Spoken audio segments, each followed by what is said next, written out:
The Everything Sequel podcast is brought to you by Brew Bar and the Vegas Beer Guys.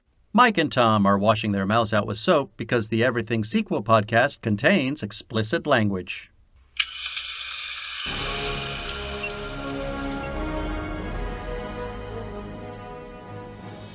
Hello and welcome to the Everything Sequel podcast. This is the 1993 singles edition. We're talking Hot Shots today, part 2.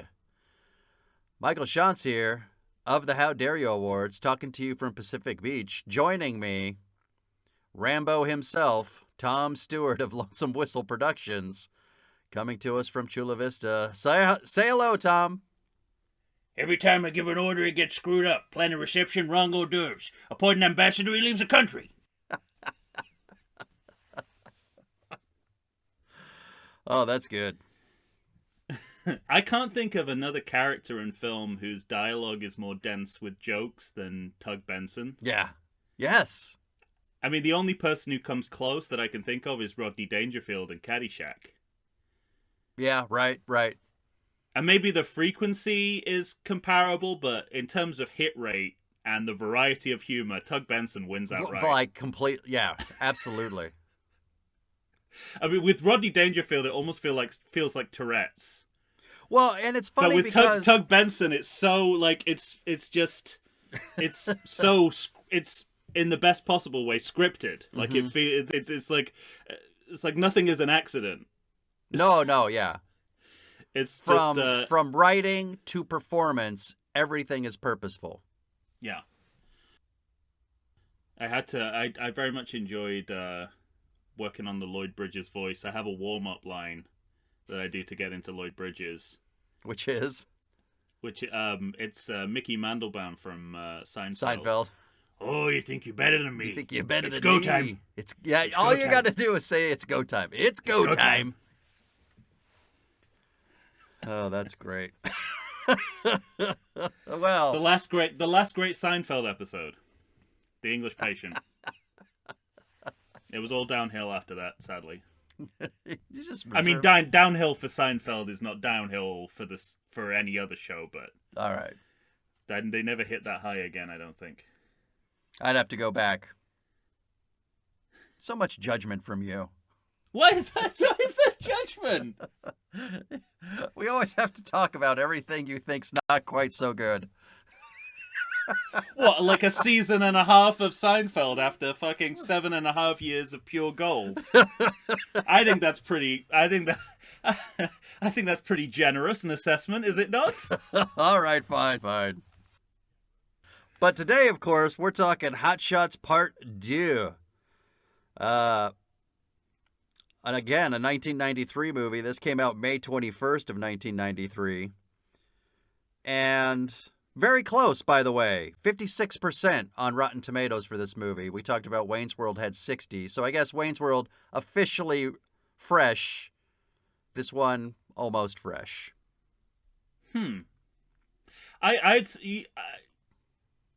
Both those figures are low to me, but the difference between them, I think, is right. So proportionally... 4% makes sense to you? Yeah. So if it was 80 and 76, you'd feel better? Yes. Gotcha. See?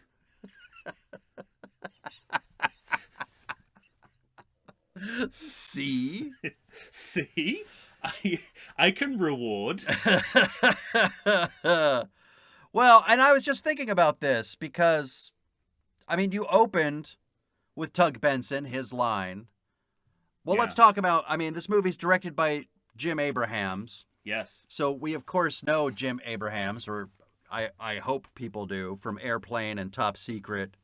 Yeah. And then, of course, movies, well, the first in this series as well, Hot Shots.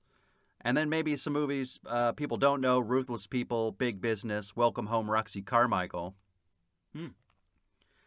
And he was on the Naked Gun team, right? Yeah, he's involved.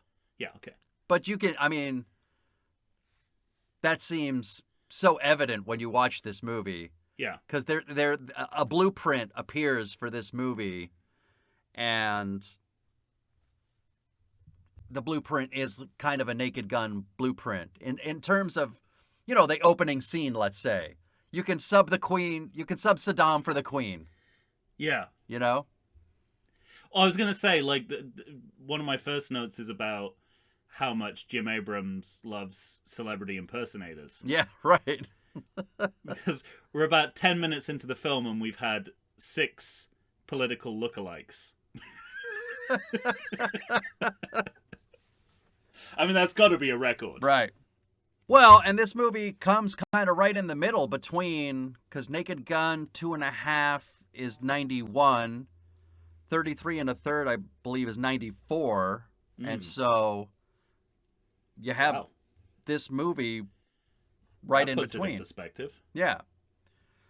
Budget of $25 million for this movie, an opening weekend of 10.25. In the USA, 38.9 million, and in the world, 133.7 million. And it's funny because, I mean, when you opened with your Tug Benson line, and as we gushed about that character and the comedic value of that character, I don't know. I'm a little surprised that the Hot Shots movies aren't held in esteem in a way, say, that the Naked Gun series is. I mean, this is very good comedy. Yeah, I can't disagree with that. I mean, this could be coincidental. It might not be, but I've always kind of felt that way about Lloyd Bridges. I never think he gets his due. Mm-hmm. As a comic actor or a serious actor. Right. I mean, I've talked before. Not to drag out some of the old favorites, but I talked before about owning Leonard Maltin's film guide as a child and sort of memorizing it cover to cover. Yeah.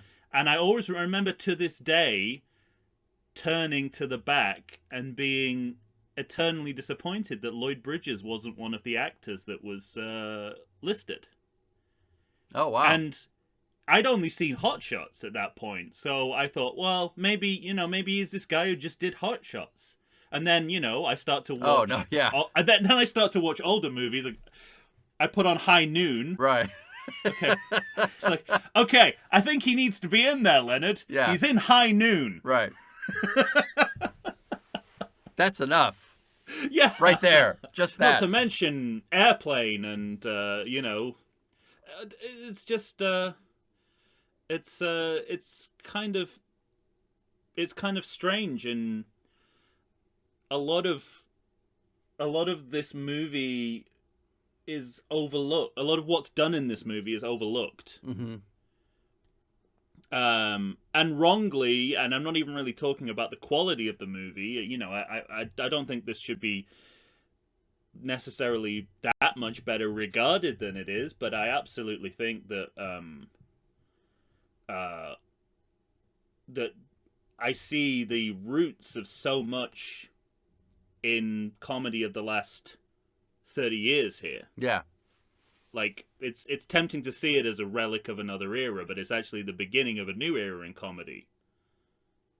In many ways. Well, and do you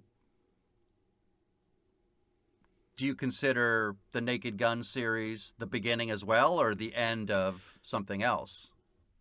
There's something specific about this. Okay. Actually. And we'll talk about it in more detail, but I find myself, like, watching this movie prepared to see it as a kind of dated, cliched movie, a kind of movie we don't make anymore. And so I came out of it thinking, oh, I can see the origins of so much in both film comedy and sketch comedy that we do, that's almost commonplace now, that is just being tested here. Okay. Because I've had conversations before with why this type of movie isn't made anymore, and it's because, in discussing it, we kind of came to this conclusion that kids of today, there's no anchor point for them. Yeah. you watch it. You watch Airplane. You know you're riffing on, airport movies. Yeah, and again, this movie made me feel differently about that. I mean, I largely agree with you, but sometimes it makes it look very easy. Right. Yeah. Because, like, I think that there's two approaches. One approach is to just have references to things that are so timeless they will never go out of fashion. The Godfather, Casablanca, Lady and the Tramp. These movies are not going away. Right. So that's kind of what we'll reset to every time. And then but the I other did part wonder of it, as I was watching it, does somebody who's 20 get the Lady and the Tramp reference? they'll probably get the Godfather stuff. I hope. Today, the movie's being reissued in cinemas. You know what I mean? Like, Yeah. that they're picking things that they know are going to endure. And then the rest of the time, it is like they're just rolling the dice.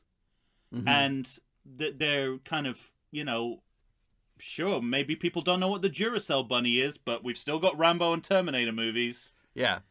So, actually, this movie sort of changed my opinion a little bit about that idea that there is no anchor point. I think you can fabricate enough of an anchor point if you think smartly about the references that may you be make. true. And I kind of went on a journey with this movie because this movie is just so heavily influenced. It's all Rambo. There's so much Rambo in it. It's 60% Rambo. Yeah. And using that as its anchor, as I'm watching it, I'm fascinated by it. One, because the parody of it is so good. Two, sometimes it's not. Sometimes so good it's not even parody. That's true. Yeah, you're right. In fact, I would say the majority of it is what I would call a remake. Yes, you're probably not wrong about that. But I just found it interesting in the sense of, because Rambo kind of, that became a part of our vernacular, going Rambo. Yeah. That I think even young people. So, but I started thinking about how conscious the decision, like, did they know then that it was going, that it would last as long as it did? Did they really think that we would have Rambo sequels as recently as a few years ago? And Terminator sequels. And Terminator. I think there's a certain degree of luck here. Yeah. But at the same time, First Blood is 82, is that right? Yes. So it's already lasted a decade. Mm-hmm. So you're making you're making an educated guess that it's got another 10, 20 years in it at the very least. Yeah. So that's what I mean. It's like you're basing it on something, and it's fascinating. But it's interesting because they're 3 years removed from sort of the last sequel. And we don't have another Rambo sequel for a long time. Right.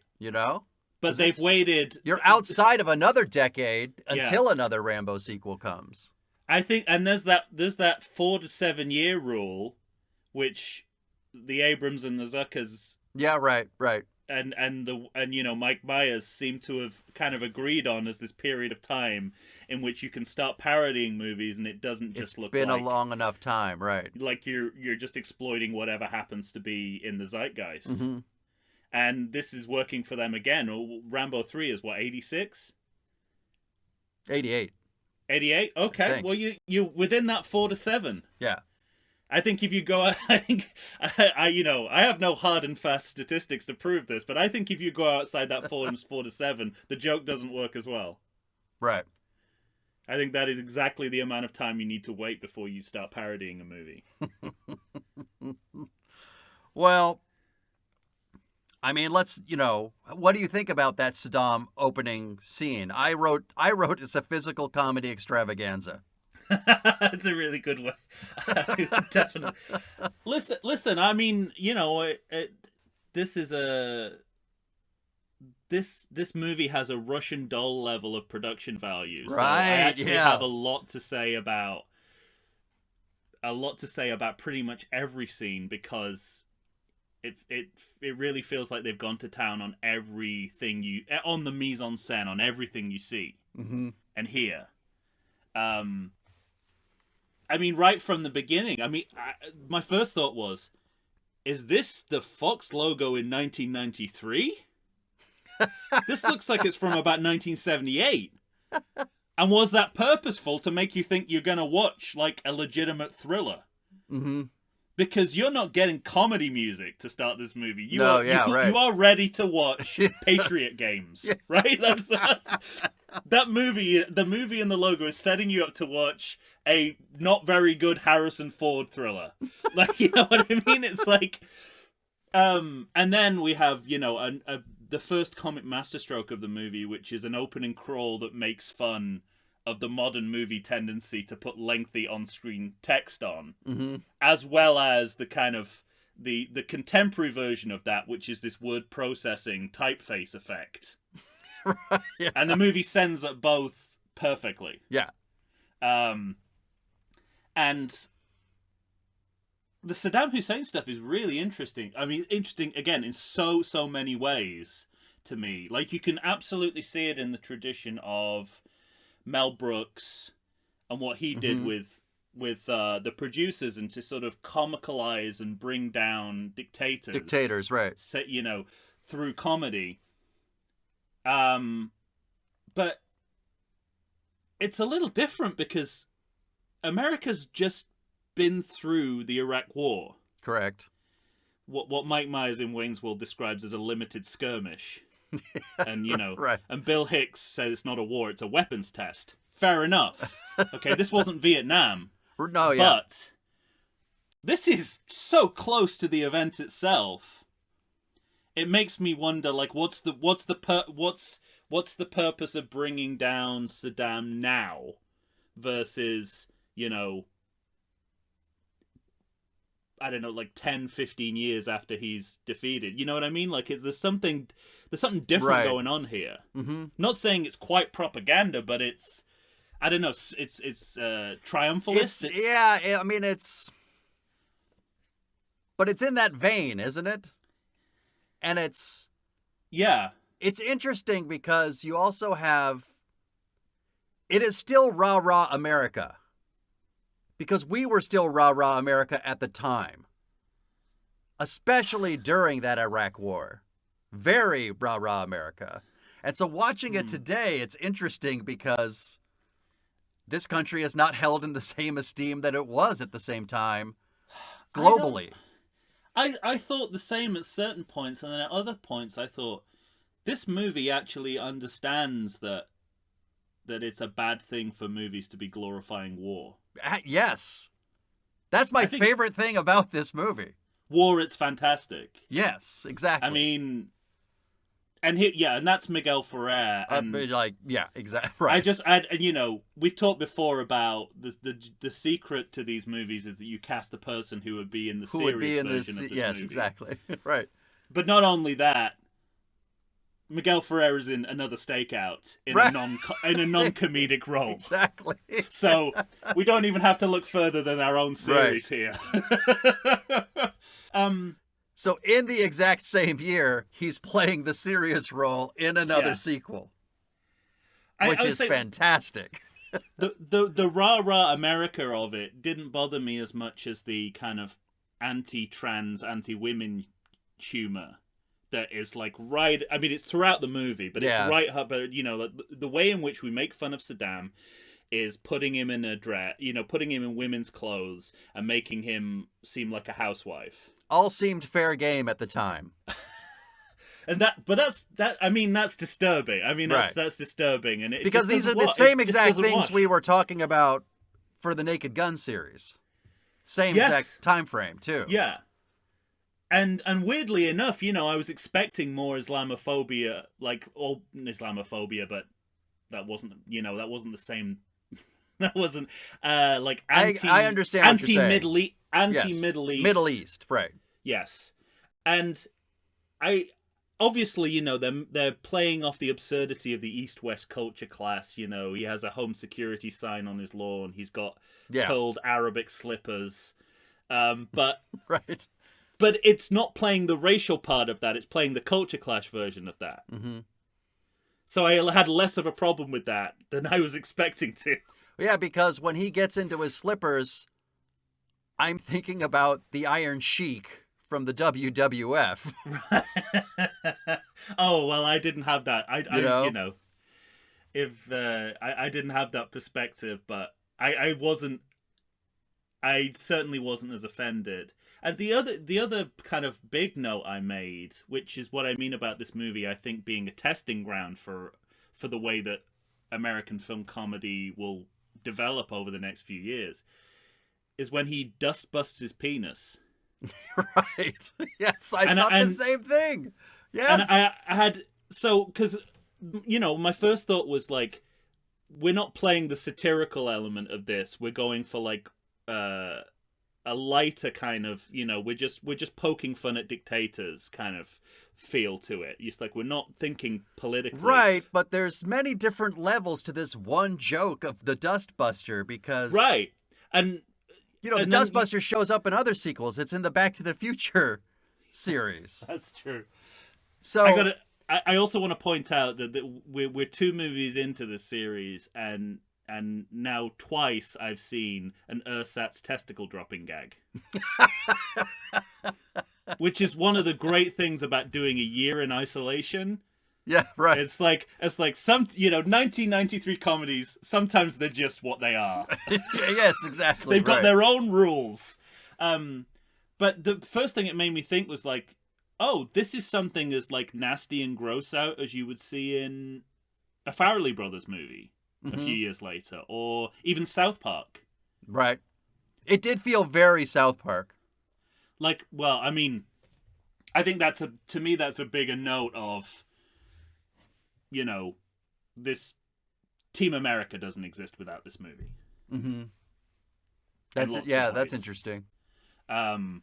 Which we, you know, we can talk about. But just at that point, I was sort of like, oh, this is like a, you know, this is the runway to There's Something About Mary, or, you know, it's like it's like sometimes you feel that this movie is like working clean. Yes, comparatively, comparatively, yes. It'll be. And then other times, you know, we get the dust-busting penis, we get, you know, vomit and dentures in a bag, and it's like, oh, I can see, because, like, by the end of the decade, as we saw with the Austin Powers movie, gross-out comedy is the thing. Right. But it's funny because we're sort of testing that out. It does feel like a testing ground. Yeah. But we're still working clean, you know. What we're going to see. Yeah, we're not going to, like, be physically repulsed by what we see, but the idea of it is gross out humor. And that's interesting. Like, it I guess, if you're going to say, like, how did it develop, is that the Farrellys and Parker and Stone kind of, they put the visceral element in, like, they dirtied it up so you actually saw on screen something wrinkled, shriveled tits. Something that would make you feel sick, as opposed to just thinking about the idea of it, which is what they're doing here in a very sanitized but still funny way. Like, it's the same joke, and the joke lands whether you see it or show it or not. Yeah. All right. Well, I mean, this is a good start. Yeah, we're into we've done the cold open. Exactly. We've done our cold open and the film's cold open. Exactly.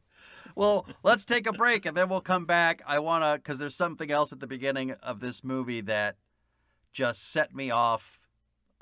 This movie came to a peak for me at the very beginning that it wasn't going to fall from because of one joke. So I want to tell you about that. Okay. I'm excited to hear this. All right, everyone. It's go time. We'll do that when we come back, right after this.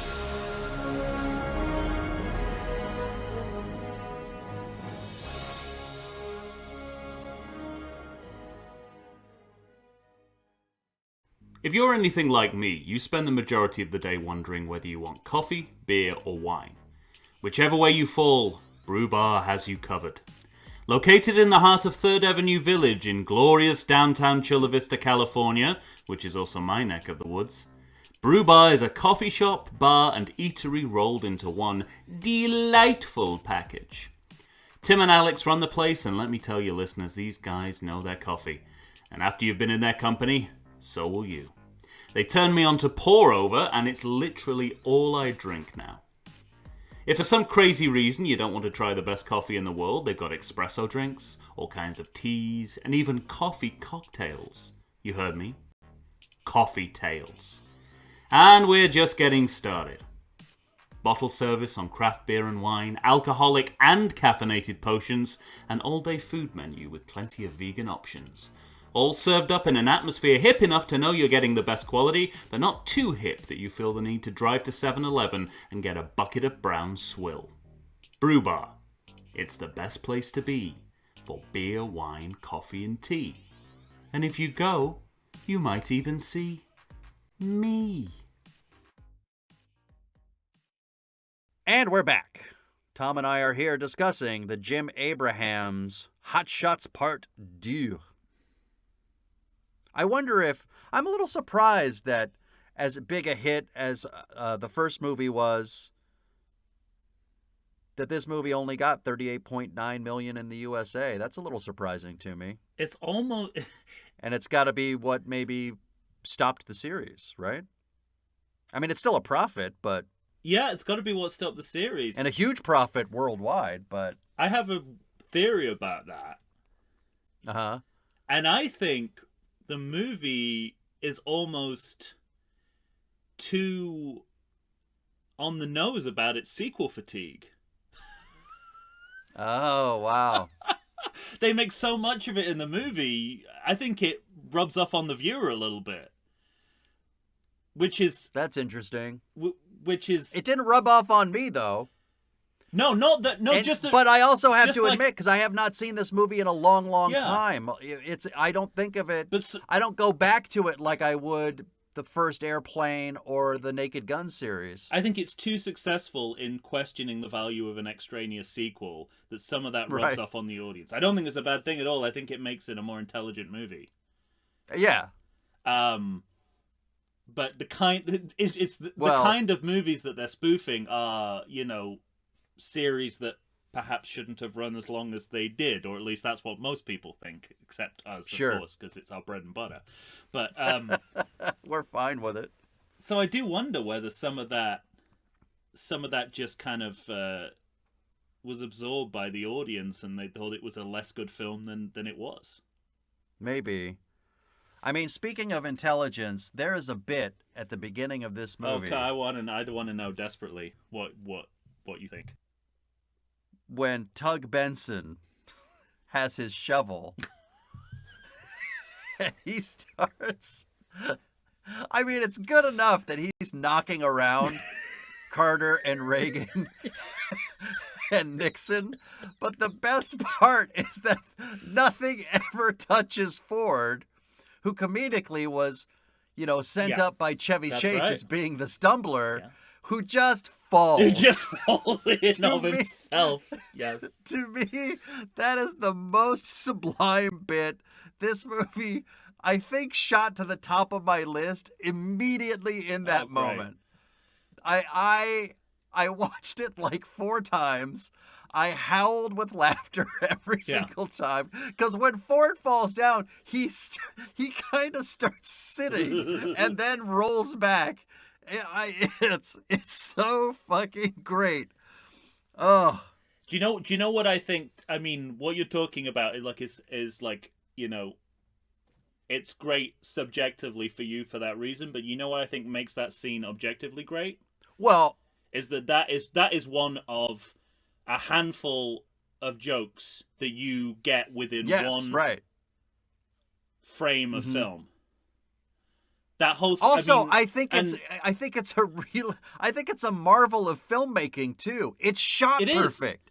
It is the perfect Yeah. distance away to show all the physical comedy. It's great. Everything about it. it's a holistic use of the frame, and you see this again and again in this movie. Right. And just to add to the sophistication of that, in this shot, you've got verbal comedy in the foreground with the reporter talking to camera. You've got physical comedy in the background. So it's different kinds of humor, but it's all in one shot. Right. So, I mean, it's as close to a perfect formula for how you do cinematic comedy as I can Yeah. think of. I mean, and that's we've already pushed past the idea, the fact that the idea of all this is brilliant. Yeah. The choice to make Tug Benson president. Right, because It's probably you that, would that think for we'd me be is the moment in seeing- which I know this is a good you'd movie. think we'd be seeing George H.W. Bush. That would be Yes. in their wheelhouse, like the Queen.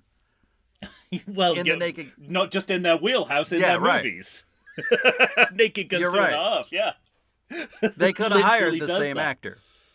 They could have done, yeah. And But, so, yes, they just the went back choice to- to have Tug Benson as the president. They went back to the same lookalike agency, but they didn't get it. Right. But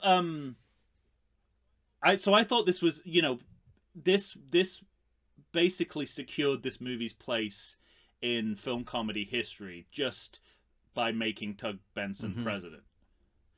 Because, and then by having him with the 5 living presidents, because the movie's immediately telling you he's an amalgam of all of Right. them. He's taking little bits from all of them, and then in the next few scenes, we get Reagan's dementia, Yes. which weirdly enough, Airplane 2 also talks about.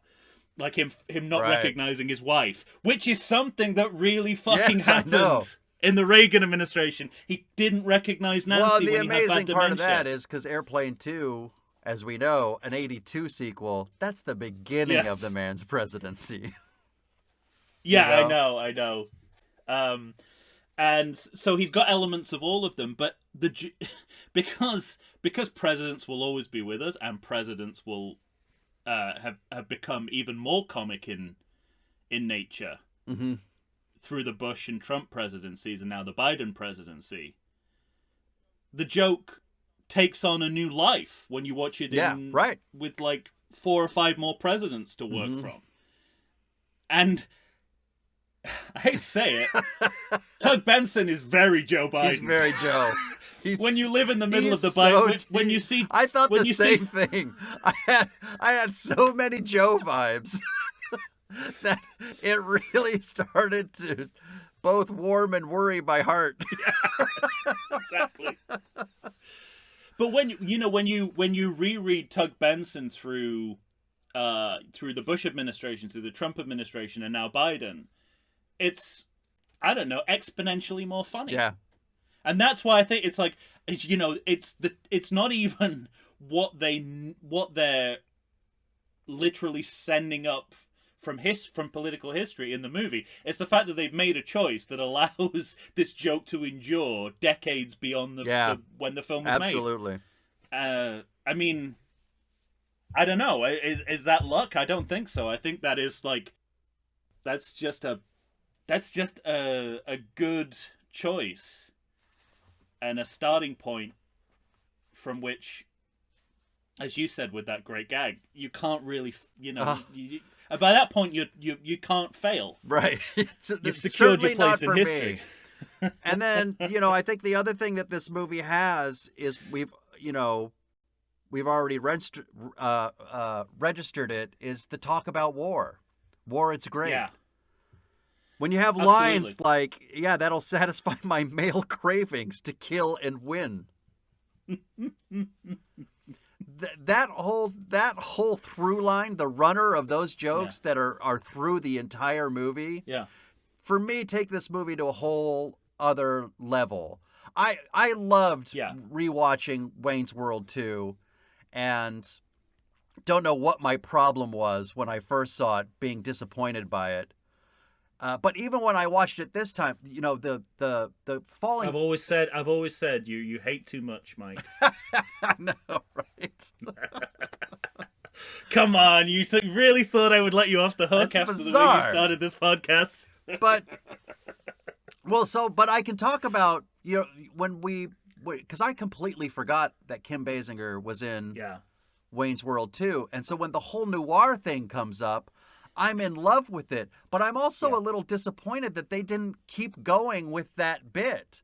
That should have been in the third act. She should have come back having been scorned and saying, "Why didn't you kill my husband? He's still alive." And it's interesting. So for me, the fact that this is like a runner throughout the whole movie, this is why I think this movie is at the top of my list. All right. Yeah. I still disagree, but I gotta say, you got a very compelling case and example there. Yeah, I mean, this movie even can make great hay out of Lady and the Tramp and work against your expectations of what you think is going to happen and fake you out and then give you what you thought you were going to see. That's really interesting. I think it's the choices, both in terms of parody and pastiche, that this movie makes that makes me keep coming back to it. Mm-hmm. To have classical Hollywood cinema as your baseline, you're not even making jokes about The Godfather, really, or Casablanca. You're just using it as something. It's like the framework of some jokes, right? Yeah. If I go and see a parody movie and it's parodying things that were on Twitter or TikTok, right? Yeah. I'm going to be less interested in seeing it than a movie that's maybe a little older but talks about these timeless Hollywood things. Yeah, exactly. I don't know. This movie's got a pretty high hit rate for jokes. It's pretty good. Both ones that are sublime and silly. It is. To me, it's the variety more than the hit rate. Okay. That I think overall the hit rate is fine. The variety of humor is astonishing. Mm-hmm. And the way that they, I'm overusing the word, but that word holistic, that you can combine physical and verbal humor in the same sequence, that you can switch between the two, that you can just have a stream of physical gags one after the other and they all land. And then have a scene that, is entirely dialogue-based comedy, and that still works. That it really impresses me. Agreed. So that is more important to me than whether, in this context, than whether the jokes land, whether all of them land. But a lot of them do. I agree. A lot of them do. Probably not as many as you think land, but. I also have a note here that says. That's where humor is subjective, it's this, right. It's that goes back to The Last Jedi. It's that 15% differential, but it's a different 15% for everyone. We'll get there someday, Tom. But I also have a note here that says, I think somebody had reached out to Stallone at one point to see what he thought of all of this, and he loved it. He was all for the parody. And why wouldn't he? He's getting an extra Rambo movie for free. For free, exactly. I gotta say, we haven't mentioned Charlie Sheen yet. I gotta say, that guy worked out for this movie. I have the same note here. I said that he looks like he's genuinely ripped, and he looks like he's doing a lot of the fighting, and that makes a huge difference. It does. To the success of the comedy. Yes, exactly. That it's not. That that he's actually physically committing to the bit. Mm-hmm.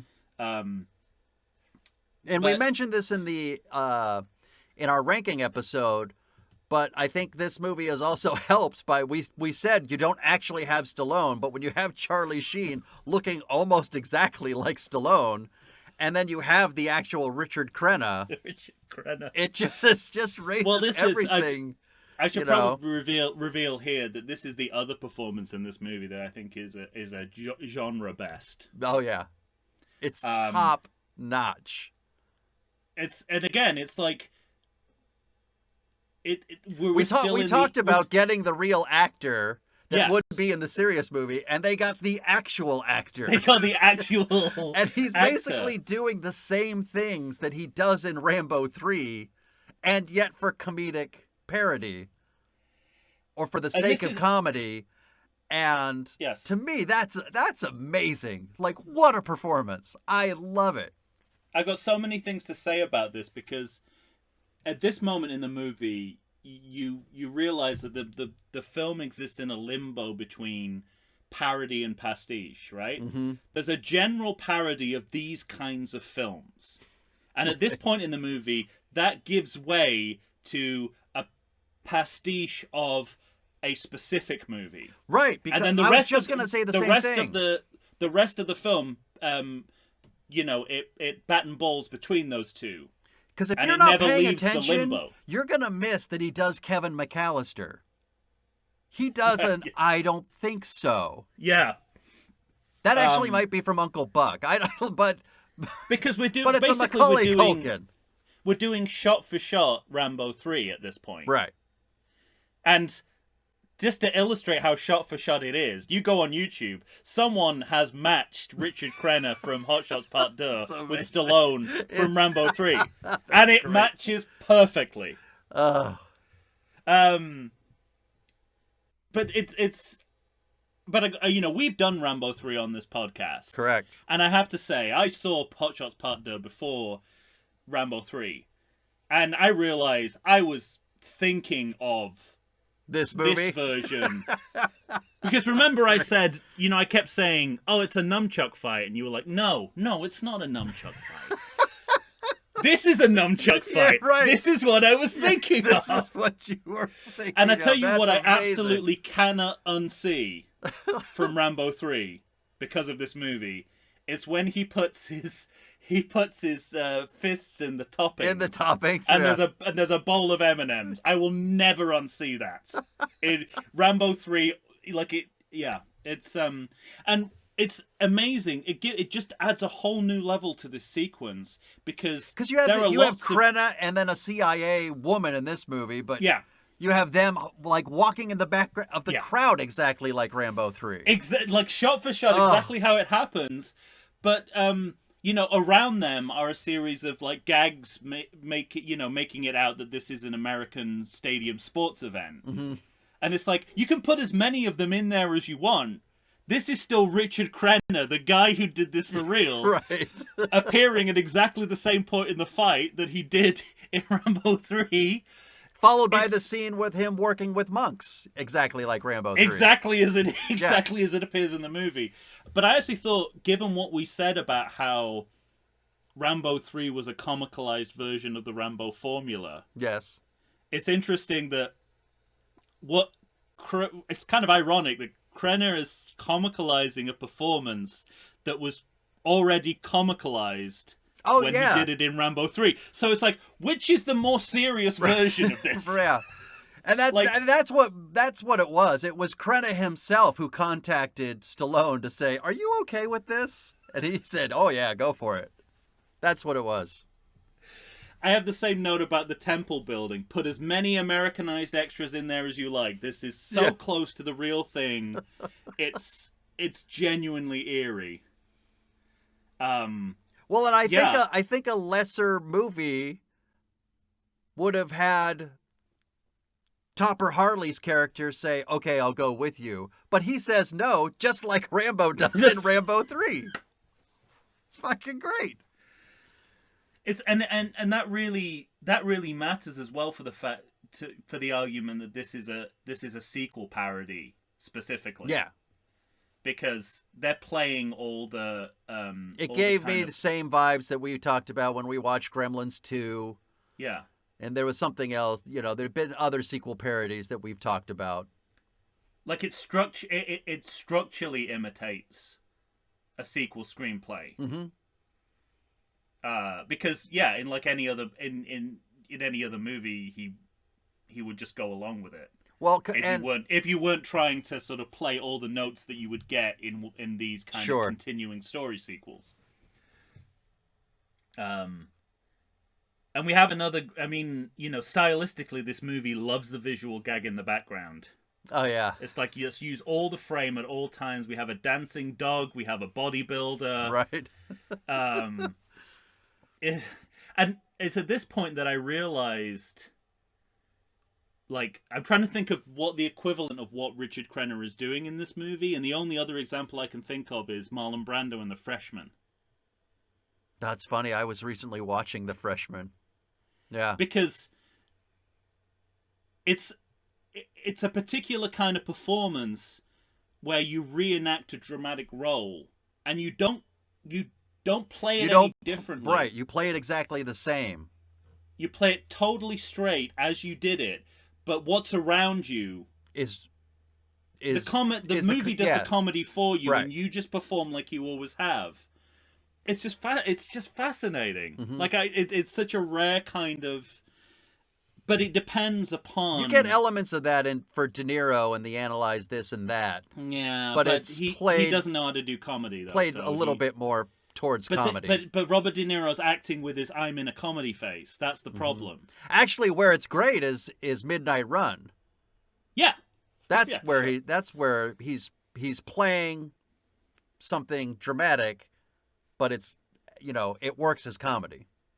But it's unimaginably difficult for the actor to do that because it must be so tempting to lean into the comedy around you. Mm-hmm. Yeah. And if you're going to do it properly, you never do. You can't. And that's why Richard Crenna nails this. Top to bottom, from beginning to end. He never does. Even when he's got fucking popcorn coming out of his mouth. Right. He never... Right. He never... I mean, and think of this... this is why I think it's his genre best. Think of this in comparison to Leslie Nielsen. Mm-hmm. Who is great at deadpan... But give him a chance to mug to camera, he's going to mug to camera. He's going to mug, right. Crenna never gets close. Well, I love that scene, too, because that's from Rambo First Blood Part 2. Him on the fence. So he's taking the place of Stallone. I don't know we're going to talk specifically about that scene, so I'm just going to say this now. In my opinion, that is a more realistic version of what would happen in that scenario than we got in Rambo 3. Remember how we said at the time, like, why are they not torturing him? Right. In Hot Shots Part Deux, he gets tortured. Yeah. That's amazing. I also noted that this, like, speaking of the kind of, like, imitating the the sequel screenplay structure, another Abrams sequel with a breakup of the main couple in between the first and second film. In between the movies. We've done this in Airplane, Naked Gun, and now here. Yeah. Fascinating. It's where they always start. Yeah. I wonder where it comes from, and because I only know the parody version of it. Like I've not seen it. Yeah, that's true. I don't know. I'd not given that thought, but I also love the breakup for this one, maybe more than all the other ones. The idea of I actually was married to somebody else. Yeah, because that's amazing. Like, what are they pulling from? They're pulling from Casablanca, which is timeless storytelling. Exactly. So we know it's gonna work. We know it's gonna work because it's Casablanca. Right. The best, arguably the best screenplay ever written. Speaking to the background jokes, I'm also picking up. I have notes about the Ben Gazzara and Omar Sharif. Did you catch those on? I certainly did, and my first thought was Parker and Stone owe them some money. Right. That's the gag in Team America. In Team America. What is it? Muhammad. What's the thing they always say in Team America? Oh, Muhammad Jihad, something like that. Something like that. Yeah. But it just the jokes in this movie. There's so many different layers because there's just the blatant ridiculous ones, like a white guy putting blackface paint on and then handing it to an African American who looks at him like he's a fucking idiot. Followed closely by everybody saying Geronimo. I thought the Geronimo was not offensive. The Geronimo gag wasn't offensive, and again, this is where the subjectivity of comedy makes it difficult. I thought the Geronimo gag was, I mean, we're skipping way ahead here, but we'll just talk about it now. Wasn't offensive. I thought the blackface gag was. No, I think I'm with you on that. Okay. Yeah. But I thought they were so close to making a post-racial blackface gag, and they fluffed it on the punchline. Well, how would you change it though? Whereas the, I just don't think the consciousness. I think again, it goes back to O.J. Simpson and Naked Gun. It's like we can make that joke. There's a black guy in the room. Yeah, you're okay. But I remember thinking, oh, you're so close. Yeah. And then they did the Geronimo thing. It's like, it's just a stupid thing. Right. Like it doesn't even matter that he's Native American. It's just a stupid linguistic accident. Mm-hmm. That's post-racial. Yeah, right. But I don't know, and it's hard as well in the early 90s because you like deracializing African American stuff is more consequential because you're in the middle of riots and You're right. Yeah, that's true. But all right, well, let's take another break. yeah, well, let's do it. Yeah. Let's take another break, and then we'll come back and we'll finish up right after this, everyone.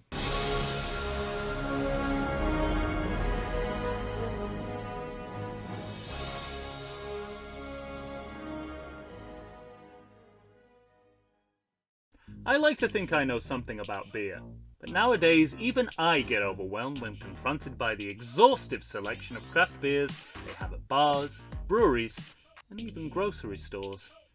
Back in the day you had one, maybe two craft beers to choose from, and if you were confused, you ordered a Guinness. But in beerstinations like San Diego, the craft beer options lately are in double, sometimes even triple digits. So what's a beer drinker to do?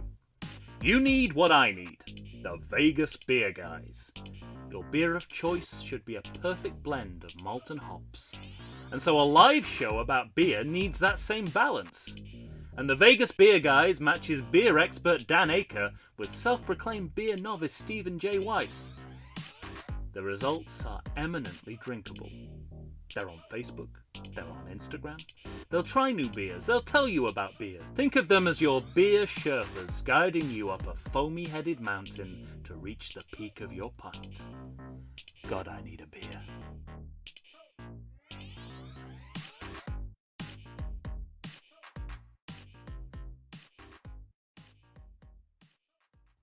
And we're back, ladies and gentlemen. Tom and I are here. We're finishing up talking about Hot Shots Part 2. Oh, where to go from here, Tom? I mean, I know we haven't been talking a lot about narrative, and we've been talking around this film and jumping around a lot, but I think that's almost a testament to, the layered nature of all the jokes within the movie. Yeah, it works as an overall concept and story. Yeah. Which, again, and I've said this before, that shouldn't matter in a comedy movie, but it's actually the most important part of it. Mm-hmm. Every single time we break these movies down, we prefer the ones that can actually tell a coherent story. Well, and I love where the concept lasts for more or less the entirety of the running time. Yeah, right. And then what I also respect about a movie like this that you just don't see in movies anymore, and we've talked about it, but the overt or subtle nod to other movies. Yeah. Of that era. I love that they're, you got Topper making out in the back of a limousine, which reminds me of No Way Out. Mm-hmm. Well, probably not just you. but that's these days that would be considered a deep cut. Yeah, right. Basic Instinct has a huge but I was going to say Basic Instinct has a huge play. And I would say just in general the kind of early 90s Hollywood erotic thriller as a genre has a huge impact on the way that this movie, particularly the female characters in this movie is represented. That diving board did make me laugh. I did like that diving board. I thought that was funny. Brenda Backy's doing some great work. Yeah, absolutely. And it makes me... Oh, one of my favorites, though, is the Robin Hood Prince of Thieves reference with that chicken. In the same year as Robin Hood Men in Tights did the same guy. Right. Just like the same exact shot with the slow motion. They're pushing it a little too close to the chicken bone. But, I mean, just those chicken's eyes. I mean, I'm already laughing when I see... Right, yeah. I mean, I'm an easy mark when it comes to chicken gags, but that one Did you notice the banana? It was the same sort of as the hairdryer from Naked Gun 2.5. Right. I liked that too. I think it's a shame for the women in this movie who are doing fantastic work, both comedically and dramatically. Every joke seems to come back to objectification or Yeah. Anti women in power. Anti-women. Specifically. And because there's jokes about I've been married Twice. Good line though. It is a good line. That's a joke about marriage. I'm talking specifically about. Well, so but it comes during torture. Yeah. in the early it made me really depressed to think that Hillary Clinton has been enduring this kind of casual misogyny for like 4 decades now. Decades, yeah. As soon as she appeared on the screen, like any kind of Saddam Hussein's wife is called Rodham, and every female character's middle name is Rodham in this movie, which is basically like saying, don't get above your station, women. If you're a powerful woman, you need to be taken back a peg. And I just, it's one of the more nauseating aspects of this movie. That and the fact that we have a lot of anti-trans humor, which also makes me a little bit sick these days. Yeah. And I'd say, it just doesn't jibe very well with me. But it's a particular shame because I think both the leading female performances in the movie are excellent. They're so good. And we haven't talked much about Valeria Golino either. Just great. I mean, so good. I wish she was in our lives more. Yeah, she disappeared for a long time, it seems. Yeah. And she's got some. So she's another. I think the best performances in this movie, and that's a very high standard because you've got 2 of the best performances in any comedy movie of the 90s. Is this being able to nail physical and verbal humor simultaneously, and that's what I really like about her performance. Yeah, like her line reads are so good, but also when she's called upon to do physical comedy, like in the sequence where Charlie Sheen's trying to get keys out of the jailer's office, and just at the end she gives him like a Three Stooges slap on the head. that is, and it's just the perfect comic button on the screen. Button, right? But I'm watching a lot of Curb Your Enthusiasm recently, and it's really interesting. Like when you get people who are famous actors in to do comedy, like the different degrees of quality and success are really interesting. Like people you expect to be funny or you expect could do it because they're good actors can't, and then sometimes the reverse. Yeah, right. So just to put it all in perspective. Not an easy gig. Right, yeah. For any of these people, no matter how good they are as screen actors. And so many of them are doing fantastic work. I want to shout out for Ryan Stiles. Oh, he is phenomenal in this. So I wish funny. he was in our lives more. Yeah. Not just on Whose Line Is It Anyway. Right. But also, don't leave Whose Line Is It Anyway. Don't leave, but... And I just, it was that same feeling when I saw Harry Shearer in Wayne's World 2. I was like, yeah, there's no one better. Right. I mean, when you look at his, the best work he does on Whose Line Is It Anyway, it's often a movie parody. And so getting him to be the movie parody part of the second half of the movie is perfect. It feels right in his mouth. You know what I mean? Yeah. There's the tired gag of the guy who says, "Oh, I'm gonna go back and marry my fiance" and all that sort of stuff. It's like even that tired gag sounds fresh when he does it. Yeah. He can work magic on as they're climbing through the jungle and they find themselves in a suburban home. Yeah. With a simple, gate around the outside. Damn it, it's locked. And it's a credit to the direction of the movie. Yeah, I think so too. Yeah. Because I think if you're going to be a director and I think I don't want to generalize too much, and I fear I've already sounded like a very old man so far on this episode. But I'm going to compound that by saying I think a problem with a lot of comedy movie direction now is that they don't know when to get out of the way of their actors. The joke, you're not creating the joke, they're creating the joke. You are illustrating the joke, often by just stepping out of the way. Mm-hmm. Like John Landis knew that, Harold Ramis knew that, Yeah, Jim right. Abrams obviously knows that. Paul Thomas Anderson does not.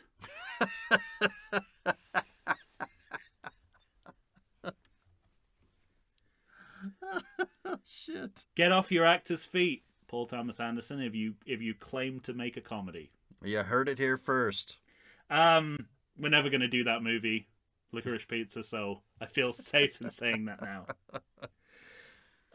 But speaking, I mean, here's where we go from.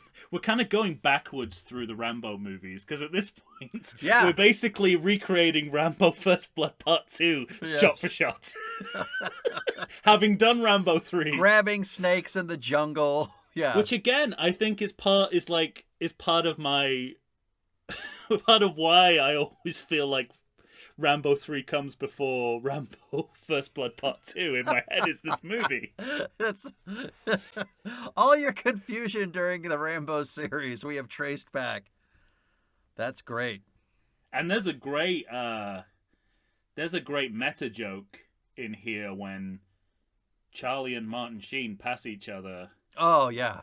Love it. It's a meta joke that works on two levels. It manages to reference Rambo, Apocalypse Now, and Wall Street all at the same time. I mean, that's like the axis of meta.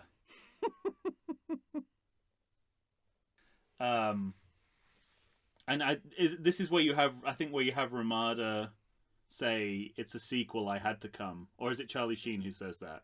Oh, I don't remember which one says that. But that's brilliant. That's a brilliant piece of writing. Mm-hmm.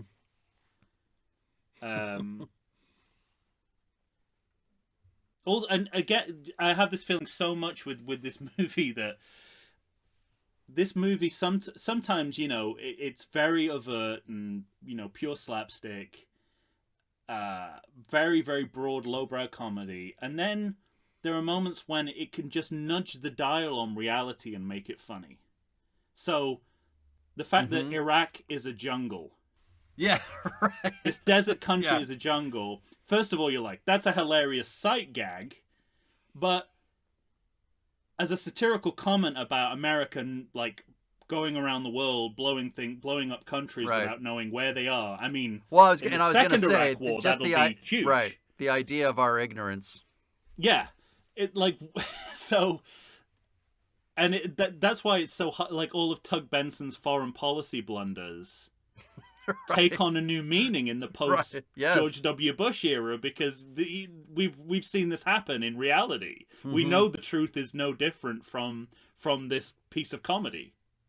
Absolutely.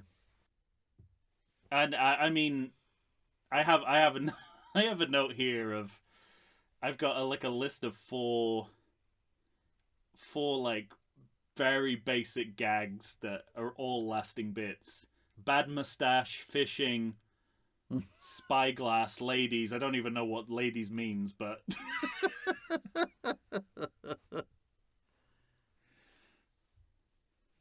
that's great. I think probably the equivalent of your president gag, your Jerry Ford gag for me is when Ramada keeps appearing at the wrong distance from Charlie Sheen, you know, and I mean, in general, I think when this movie makes jokes at the expense of film form and convention, they're perfect. Like, these are people who know cinema; they understand when cinema looks wrong, there are reasons why. Right.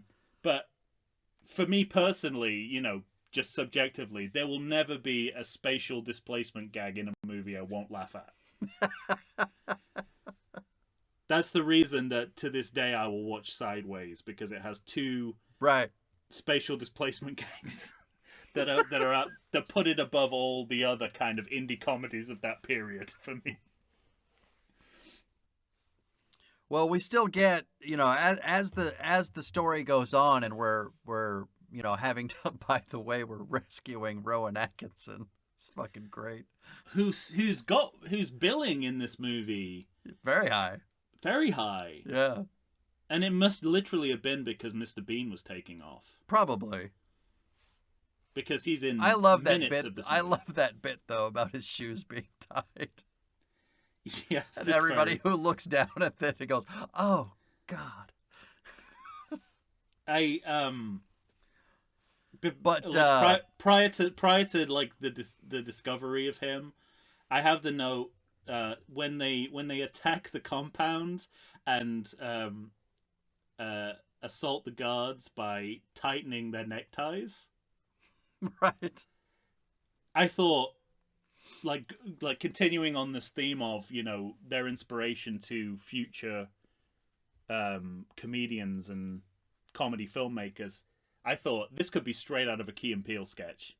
Mm-hmm. I can imagine like a Key and Peele sketch where instead of strangling everyone, they're just going around tightening all the neckties. And there is a similar one I seem to remember where they're going around twisting everyone's necks. Like there's a guy going like attacking a compound and he keeps breaking people's necks, and then he accidentally does it to the person he's rescuing. Yeah, right. So I thought, and the key retrieval scene, which we've talked about, It's delightful. perfectly though. conceived, executed timepiece of old school comedy with a Three Stooges hit at the end. And again, the key to the key scene is Richard Crenna playing it absolutely straight the whole time. Yes, like exactly right. Like this, he's playing it like this scene really has stakes. That's what's so great about it. I love the bit too, where he doesn't get the keys very far. And there's that huge gap in the fucking. He reaches out a little further. Yeah. Oh, it's so good. But as we go on, because go on. now we're really starting to get into, the idea of war parody and action movies specifically, and we get into a body counter, and I love when we, beat RoboCop. Yeah, That's amazing. such a great piece of meta comedy. Oh, And also a really interesting comment on action movie fandom. mm-hmm. And like the way, it was the way it was going and the way it still is. It still is. It's also like, I also admired the brevity of that. Like, it's like, yeah, you could restage a scene from RoboCop, or you could just have a bit of text on screen that does the same Right. job. Yeah. And it's as funny, if not more funny. What'd you make of taking off from American Gladiator? So Did you even know the show? Did you? yeah, I know the show. Okay. There was a British equivalent, and I know American Gladiators as well. I also made a note about the Duracell bunny. The And Duracell it's bunny, it's funny because you there see American Gladiators parodied a lot in The Simpsons, yeah. and sometimes it's really fun to watch these decades old movies and realize what was popular at the time, And what they think is gonna continue to be popular, right? Because exactly.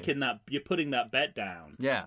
And overall, they're winning on this movie because They happen to lose that one, but they lose that one and maybe the Duracell bunny one.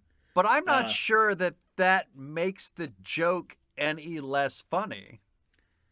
I did notice that it's interesting. Like, you also get a sense that they know it might not last because they put it in places in the movie where it doesn't matter as much. Like, if we're just killing time. Mm-hmm. Like both the Duracell bunny and the American Gladiators, it's a bonus gag. It's not a set piece. Right. So it's almost as if they know that if anything is gonna fade, it'll be this. So let's put less emphasis on it. Right. And I have a few little, nitpicks here and there. Miguel Ferrer's breakdown is so well acted, but it's a lot of toxic masculinity in there. Yeah. But see, I think I took that as purposeful.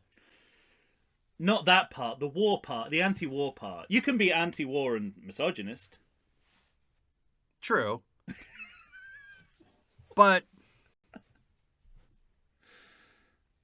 I don't know. When you have lines like, I can kill again, you've given me a reason to live. You know? And I also, like, for a movie in which the flow of comedy is really good, two fart marsh jokes in succession, something was off. Right. And in general, I feel like the film starts to run out of steam at about 75 minutes, which is about the length of Naked Gun. Yeah, right. So maybe it's maybe the Naked Gun 75 is where you want to be.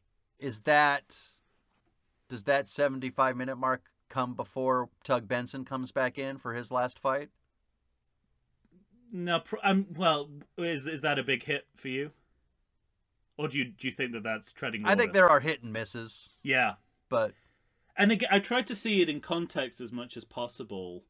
I think it goes on for a while. It does. When they get the lightsabers out, like, obviously, when you're saturated with Star Wars like we are now, it's just like... And you've just seen the same thing in Free Guy, you're like, oh, God. There's no Star Wars in 1993. No, yeah. So... probably people would be excited to see lightsabers and Star Wars parody. And I saw notes of, this is the first time a purple lightsaber is seen on film or something like that, which is pretty funny when you think of the story of Samuel L. Jackson saying, I want a purple lightsaber. Like in that Hot Shots movie. Yeah. And arguably a more serious use of it than Attack of the Clones. Agreed. So yeah, and this is where, Rowan Atkinson comes in. He's billed bigger than the part is. Also, he's another kind of Wayne's World 2 crossover. He's another cast member of Never Say Never Again. Sure. So... maybe they're also plugging the Bond film connection to him. Yeah, maybe. I mean, he certainly goes on to plug that in the Johnny English series, and based on a series of credit card commercials. That's true. That's not a joke. That's true. And then I have a scene which I have a difficult time with, even though I like. Okay. So, I found the lesbian roommate twist dated and offensive. But it's a direct reference. Or, well, close to a direct reference. Close to a direct reference. And Krenner's reaction to it makes it all better. Yeah, that's true. First of all, him coming in, like, not realizing the gravity of what's going on. He goes and says, hey, you two girls know each other. Right. That's enough. But then in the middle of their description of what happened between them, it cuts back to him. He says, go on. And again, like that temptation to, Leslie Nielsen to camera there, or do like a cartoon wolf thing, must be like. I was just gonna say, because the temptation is to make the button him being lecherous. And he is, but he's playing it no different than he was doing it in the middle of Rambo. That's what's great about it. Yeah. And to me, he's curious. No, but there's a million ways to play that scene wrong, and he nails everything about it. And then speaking of Park, I mean, when Saddam Hussein reassembles as a wolf, lion, whatever, they do the same thing in Team America. When Kim Jong-il turns into a cockroach. Or a cockroach comes out of his mouth and drives away in a little car. Right. I guess I was more focused on the Terminator 2 of it all. Which is fabulous. Oh, yeah. But it's really interesting having just done that series. Like, if I'd have seen that without having done the series, I would have said, oh, well, they know that this franchise is going to last. That it's going to give but when now having done it, I'm like, they got lucky. Because we know there shouldn't have been anything past T2. Past 2, right. But again, I marvel at it because it's the sort of thing in which the liquid metal coming back together feels like a shot-for-shot remake Yeah. of what happens in T2. It's really fantastic. Yeah, when you can do that level of pastiche. So it's the detail in this movie. Yeah. There's so much detail in it.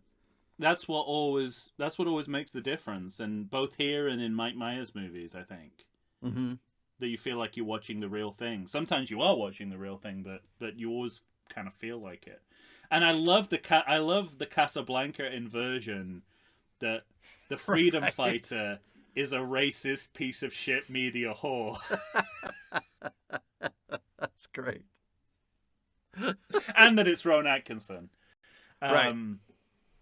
But and then we're right at the end of the movie. I don't think it's a great final gag. I really feel like the movie's run out of steam at this point. Yeah. Until the credits. Okay. Do you have anything else to say, or can I go into my credit check? Is there? No, yeah. I mean, I think I'm done. We were kind of talking off air. There's just like towards the end, there are lots of lines that I love. I will kill you until you die from it. Mm-hmm. We already talked about war. It's fantastic, but looks like the upper hand is on the other foot. Mm-hmm. First to die loses.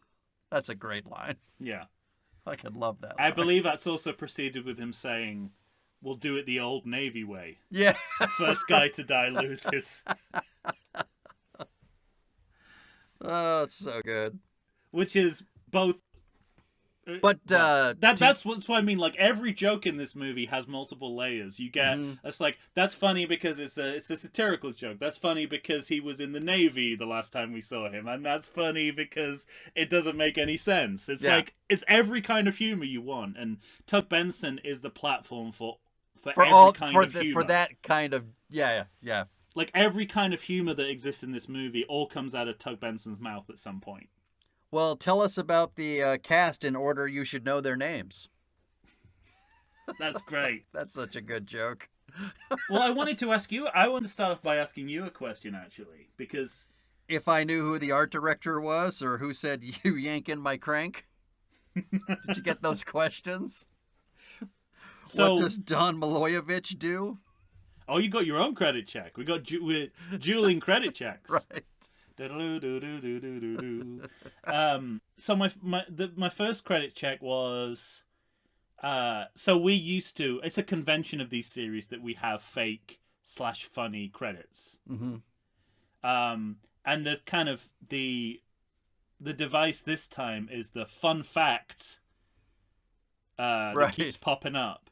And I wanted to ask you, as someone who was in American movie theater, going to American movie theaters at this time. I don't know why I bothered saying at this time, but you know,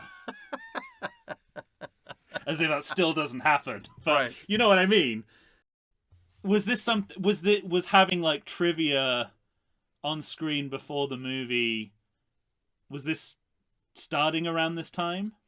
I couldn't say if it was starting around that time, but if you can't say, no one can. By the way. True. If you can't answer this question, we'll never get an answer. You know, it's funny because as a kid, you walked into a movie theater and you just looked at a dark blank screen.